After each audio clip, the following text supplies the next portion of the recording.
Edinburgh Outdoors is a podcast about the green spaces and the people in them that keep our city breathing. From community gardens to wild or secret spaces, getting outside brings benefit to everyone, whether it's through volunteering, taking part in an activity, or just taking it slow. For my first interview, I met Jim Heath, who's chair of the Friends of Easter Craiglockhart Hill. We spent a great sunny afternoon recording sparrowhawks, enjoying the views, and I was learning more about how he and the other volunteers have enhanced the natural environment of a really special city space.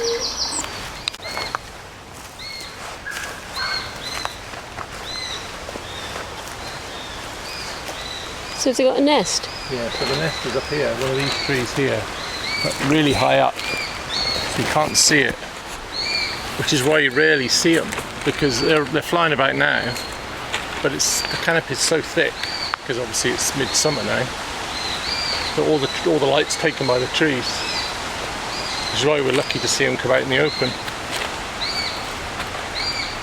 But there's no mistaking what that is. No. And I think it's two adults and a baby, and they're training the baby, because I've found lots of feathers in the kill. So I'm talking today to Jim Heath from Friends of Easter Craiglockhart Hill. Welcome Hi. to Edinburgh Outdoors, Jim. Hi, thank you. Tell me about the Friends of Easter Craiglockhart Hill and its purpose, your role. Okay, so the Friends of Easter Craiglockhart Hill look after a small nature reserve in the middle of Edinburgh called Easter Craiglockhart Hill. We're a 35-acre site. We've got various habitats. We've got about an acre's worth of pond. On the side of a hill, obviously, we've got crags, open grassland, woodland. We've got ancient woodland. So there's maybe 8 or 10 different mosaics of habitats here. It's amazing. Well, we've been seeing some fantastic stuff walking up here. It's really good. And what about your role? What do you... So I'm currently the chair of the Friends group. I took on the Friends chair group, Friends chair role about 18 months ago. Before that I was maybe a trustee for 5 years or so. I'd like to be active, so I'm quite an active chair. I'm on the hill pretty much every day, looking at the place, checking it out, looking at the insects and picking up rubbish. Our membership's about 600. We have approximately 20 probably active members who would call themselves active volunteers to look after the hill. And it's mostly local people. And do you think the local people have a sense of ownership of it? I think some do, for sure. So I do meet the same people walking the dogs and looking at the nature on the hill. Some people, we do get regular visitors, but we get a lot of people at the weekends particularly come out the hill to explore. I think there is some pride in the hill. Yeah. It's quite clean. It's quite well looked after. There's a few places that people play in, like the one we're sat next to, Bivouac. Oh yeah. So children do play in the woods too. So we do get a variety of people using the woods. That's good. That's nice. It's a very quiet place. It's the place we're sat at right now, right next to the bowling green. Which isn't a bowling green anymore. It's an old bowling green. Yeah. It was a bowling green before the trees fell all over it.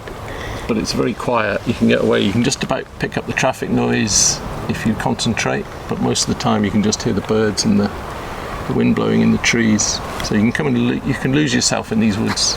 It's really peaceful, isn't it? Yeah. And you really often see the squirrels running up and down the trees. The grey squirrels. We don't have any red squirrels, but we've got grey squirrels. And you've got volunteers, is that right? We run a regular volunteer session on Sunday for people who want to be a bit more active on the hill. So that attracts Duke of Edinburgh kids and some active local people. We also have other volunteers who do things like the social media, newsletter. We have a regular plant sale, so an annual plant sale. So when's that? That's in June, May, June, depends how available I am, I guess. My wife who runs the plant sale, but we have people who grow plants at home. So we've pretty much found the demographic around here is quite elderly, so we're trying to find ways to people to engage with the hill who have got degrees of mobility. So some people volunteer from home, so they'll grow plants at home. Some people will volunteer on the hill if they're more mobile, and plenty of things in between. So we try and appeal volunteering to as many people in the community as possible. And I guess anyone who's coming here walking their dog or just walking is a volunteer in the sense that they're watching it. Yes. Because you have a nature watch, don't you? Yes. So we would encourage people to, when they do use the hill, to keep an eye out for things. So that's not the bad stuff, that's the good stuff too. So we're quite keen on hearing about sightings of certain birds or insects. And obviously we'll like to hear about some of the stuff that's broken perhaps, or rubbish, or dangerous items and things like that. But we're certainly keen to hear about the nature that people see on the hill. So someone once told us there was a peregrine falcon on the hill. Oh. But I've never really seen one myself. But those sort of things, so some eye-catching spot on the hill is always encouraged. So we get dozens and dozens of people on the hill every day. And on occasion there are things that get spotted. Have you noticed, in the time that you've been volunteering and you've been here on the hill, have you noticed any climate impacts at all? I don't see myself as much of a climate expert, but I do notice impact from humans on the hill. Yeah. So recently, in the last 5 years, there have been a lot of flats built overlooking the hill, and they get quite close to the woodland. So there's certainly extra pressure from local people. And that heavy rain that we had last year that caused damage, does that flood down the paths? Does that cause problems? Yeah, we often get paths washed away, so we do get some path damage. In the years I've been doing this, I don't know whether it's got worse or not. I've been doing it maybe 6-7 years, so I don't really know. My sense is that the paths are always degrading because we're on a hill. So whenever water falls on a hill, it flows downhill. So it does scour the place. Whether it's got worse or not, I couldn't tell you really. I know that our paths, certainly on the other side, on the Poets Walk, which is on the other side of the hill, is certainly under pressure. Some of the steps have become quite difficult to climb because they've been washed clean. Oh yeah, they're very steep, and then they're empty. Yes. Yes. So the soil and the stones that get put to build the paths often get washed away by heavy rain. Yeah. Now, whether that's getting worse, I don't know. I couldn't tell you. My short legs were struggling. Yeah, it's a bit of a climb. Yeah. Do you and your volunteers do the path maintenance, or is that the council? That's the council. So the remit of the Friends group is really just to manage and look out for things on the woodland, on the nature reserve. We don't do structural changes. So the two main things we don't do is we don't cut trees. So we don't cut trees down or trim trees back that are overhanging, and we don't maintain paths because we've neither got the expertise, the money, or the tools to do that. So the last thing we need is to upgrade a path with inexperienced people, volunteers, and for someone to hurt themselves on those paths. So although we report dangerous paths, dangerous steps, fallen trees to the council, we don't actually do any reparation of it. Some of these fallen trees that we're looking at now are rather fantastic now, aren't they? Because they're just a bit of wildlife. Well, often when you leave the trees, the council's policy is to make trees safe, but to leave the wood in place. So as you can see. Well, that ends up with second growth, so that's quite. Yeah. So you can see a lot of fallen trees around here. They're all safely fallen, if you like. But I mean, every tree's going to fall down eventually. So one of the rules that we abide by is we don't take anything out of the woods. So we don't take firewood, we don't take branches or anything. Everything that's in the woods stays in the woods. Yeah.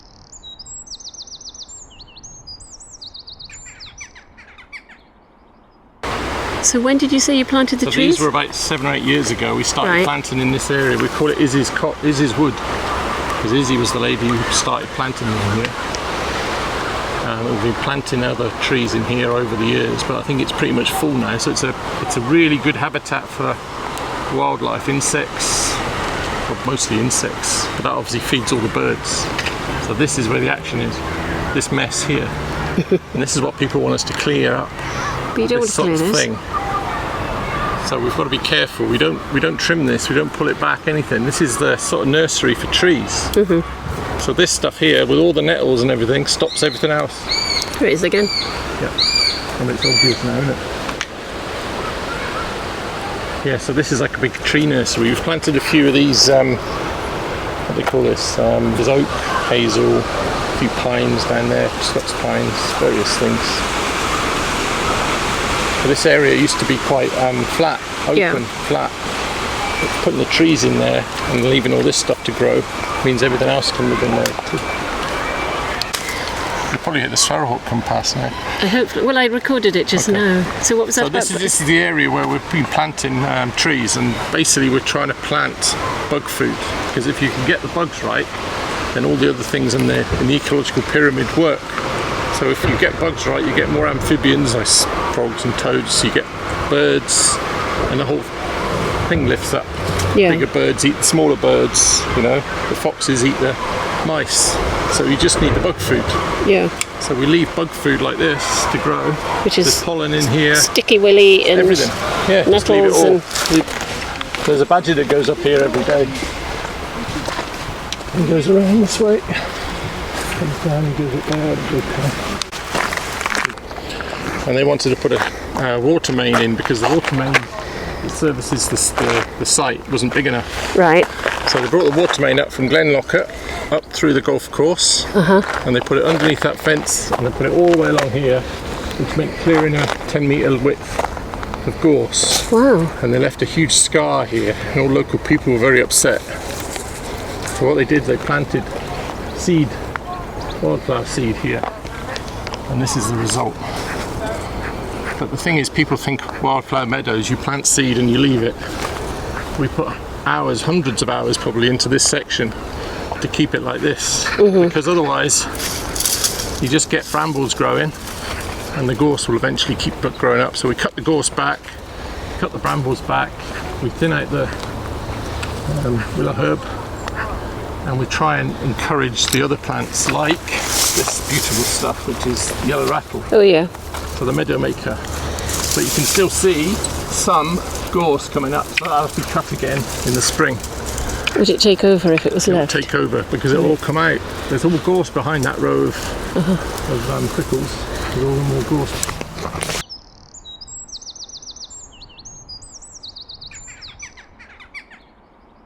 We've walked up past Craig House, Yeah. and we're just beside the highest curling rink in Edinburgh. Oh, is it Still here? here, Wow. and you can see the outline. It no longer floods and it no longer freezes. But this curling rink was fed by two water tanks that were built in 1895 that sit on the top of the hill, and the water was purely to feed the curling rink and water some of these avenues of trees, which are just made out. You can just make out the avenues of trees that were planted when the 1895 when the place was opened. Obviously a lot of other stuff is self-seeded since. Yeah. But that was a curling rink. And if down here there's a bowling green, we've just passed the croquet lawn. So the people, when they moved into this asylum, had all the accoutrements and all the living things that they expected to have when they were at home. So they've got a... And down at the bottom was this Happy Valley place as well, wasn't it? The Happy Valley Pond, yeah. So the Happy Valley Pond was for leisure for the people of Edinburgh. So they came out of Edinburgh, the 3 miles along the road to Happy Valley to enjoy the boating and the curling. There was maybe 4 or 5 curling rinks there in the winter. They'd skate on the pond in the summer, winter, and they'd sail on the pond in the summer. So that was called Happy Valley because it was a place to come and take leisure in Victorian days. I guess it still is, because it's the pond. It's the pond, and it's the gym and the tennis centre, isn't but it? it's very much part of Edinburgh now. Yeah. So in the past, so that's the story about this, is that wall there demarcates Craig House from the rest of the hill. And in 1895, when they opened this asylum, the owners wanted to buy from the council the top of the hill, and the reason they wanted to buy was they didn't want people overlooking the asylum, and they also wanted a space where the asylum residents could take air. And the council's view was that was no amenity value to the people of Edinburgh because it's too far out of Edinburgh. So in 130 years ago, that was deemed as not essential for the people of Edinburgh because it was too far out.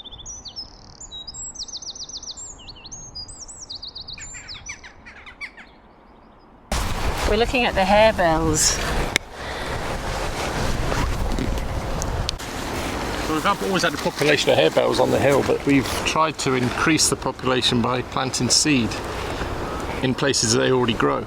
Best place to plant wildflowers is where they already thrive, so we're just spreading them out. So we've got plenty of harebells now on the hill, and they grow in short grass. They seem to like the wind, despite their frail... There's plenty of that here. Yeah, and there's clustered bellflower. 2 Clustered bellflower. Right. And there's that one, and there's that one. And there's 2 on the whole hill. So Erin planted these, and then we'll harvest the seed, and we'll try and spread them out. Again, it's just a plant that is good for pollinators. Certain pollinators love clustered bellflower, and it's a beautiful flower. It's like...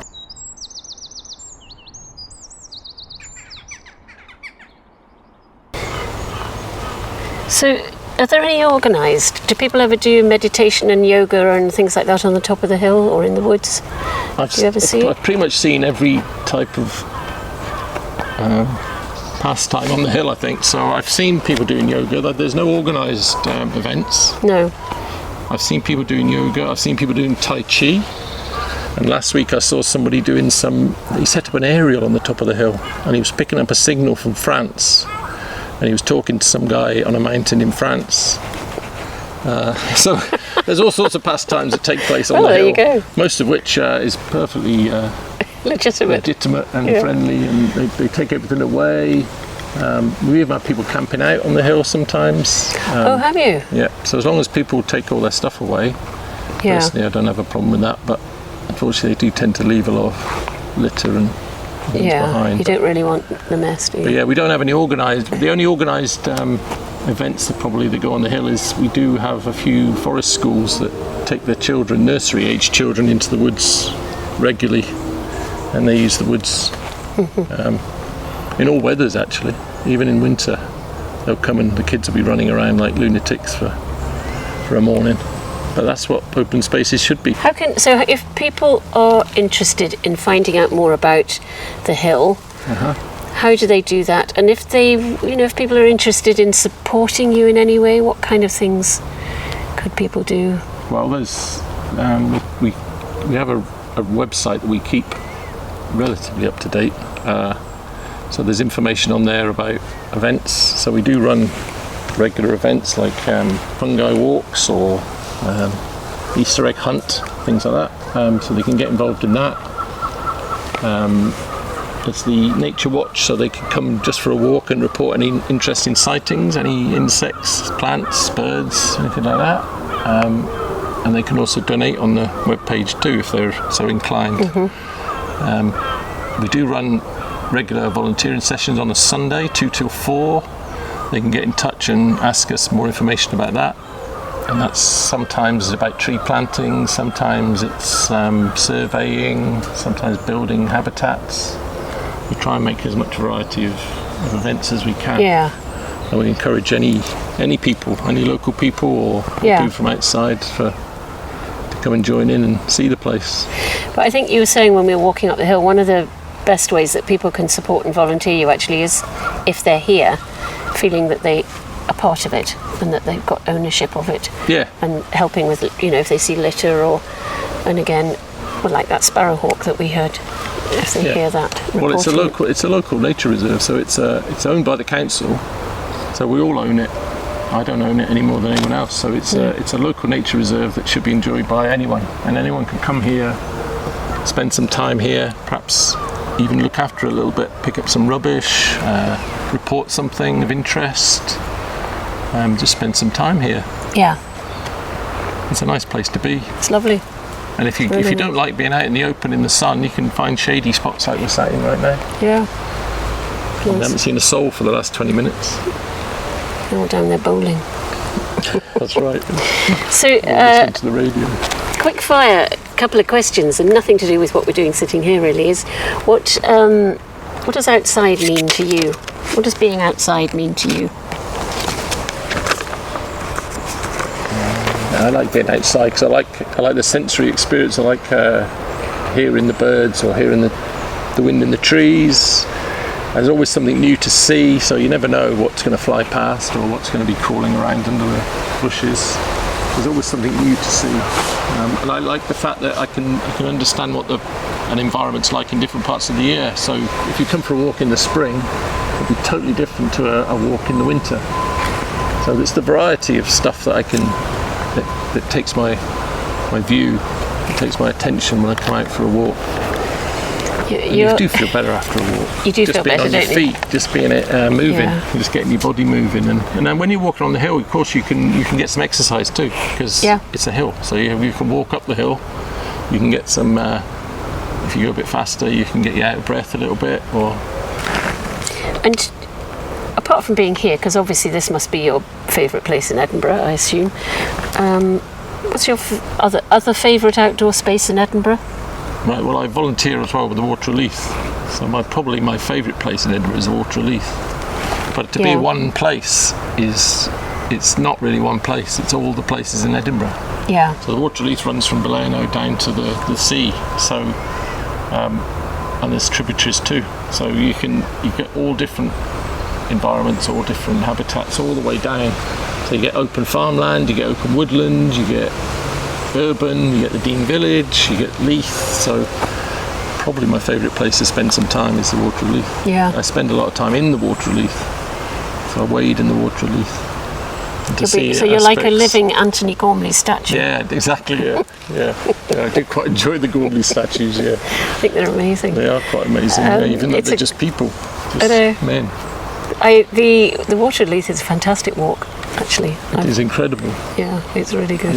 Yeah. And if you walk underneath the bridges, it's something special about being in the water. So I've walked under pretty much all the bridges in the Water Leith, and being under a bridge in the Dean Village is incredible. Yeah. Because you're seeing it from different aspects. You're looking up at the tourist hotspot, thinking this is a completely different angle. And you see kingfishers, you see otters, you see all sorts on the Water Leith. Yeah. I'm sure we'll be going there at some point. I'm sure you will. There's different. Well, thank you, Jim. That was really interesting.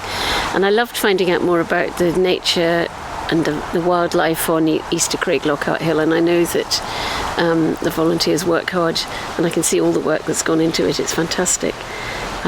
If you want to know more about East of Craiglockhart Hill and what you could do to support it, or just what you find when you get there, they have a website online, and you can go and find out more. If you've enjoyed the Edinburgh Outdoors podcast, please rate us on your podcast app and leave a review. And don't forget to tell your friends and colleagues about it too. If you know of an outdoor space in or around Edinburgh that might like to be featured, you can get in touch by email, Instagram or TikTok.